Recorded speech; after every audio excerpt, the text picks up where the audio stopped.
সাংবাদিক বৃন্দ, গত 19 ও 20 সেপ্টেম্বর 2024 খাগড়াছড়ি জেলার দিঘনালা ও স্বনির্ভর এবং রাঙ্গামাটি শহরে পাহাড়িদের উপর ভয়াবহ সাম্প্রদায়িক হামলার ঘটনার ক্ষতিগ্রস্ত পরিবারের পক্ষ থেকে সবাইকে শুভেচ্ছা জানাই।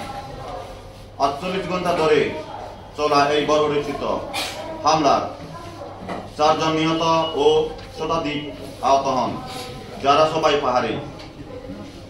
সংজ্ঞাহীন গুরুতর আহত 2 জন চট্টগ্রামে চিকিৎসাধীন রয়েছেন। দিঘনালায় 105টি দোকান ও রাঙ্গামাটিতে ছোট বড় অন্তত 100টি ব্যবসা প্রতিষ্ঠানে হামলা হয়। হামলাকারী চেতলার বাঙালিরা রাঙ্গামাটি পার্বত্য চট্টগ্রাম আঞ্চলিক পরিষদের অফিসেও হামলা চালায় এবং সেখানে গ্যারেজে রাখা 9টি গাড়ি ও 1টি মোটরসাইকেল পুড়িয়ে দেওয়া হয়।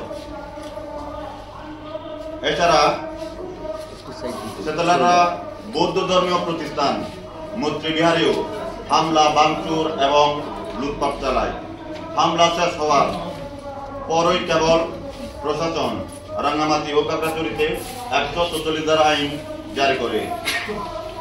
ঘটনার পরদিন 21 সেপ্টেম্বর অন্তর্বর্তীকালীন সরকারের 3 উপদেষ্টা হাসান আরিফ, স্থানীয় সরকার, পল্লী উন্নয়ন সমবায়, লেফটেন্যান্ট জেনারেল অবসরপ্রাপ্ত জাহাঙ্গীর আলম চৌধুরী, স্বরাষ্ট্র মন্ত্রণালয় ও সুপ্রদীপ চাকমা এলাকা পরিদর্শন করেন এবং স্থানীয় জনগণ ও ক্ষতিগ্রস্তদের সাথে মত বিনিময় করেন।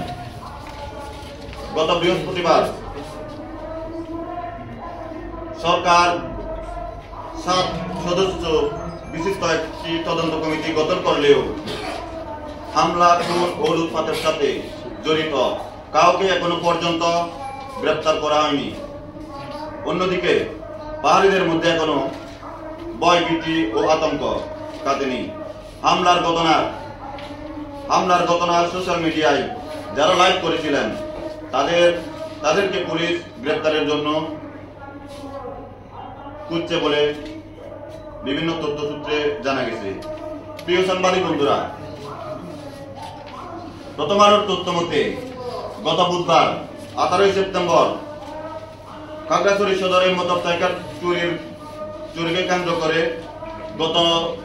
গণপিটুনিতে মোহাম্মদ মামুন 30 বছর নামের একটি বাঙালি যুবকের মৃত্যু হয়। প্রথম দিকে খাগড়াছড়ি মডেল থানার ওসি আব্দুল বাতেন মৃদা জানিয়েছিলেন, একটি মোটরসাইকেল চুরি করে পালানোর সময় বিদ্যুতের খুঁটিতে ধাক্কা খেয়ে মামুন আহত হয় ও পরে হাসপাতালে মারা যায়।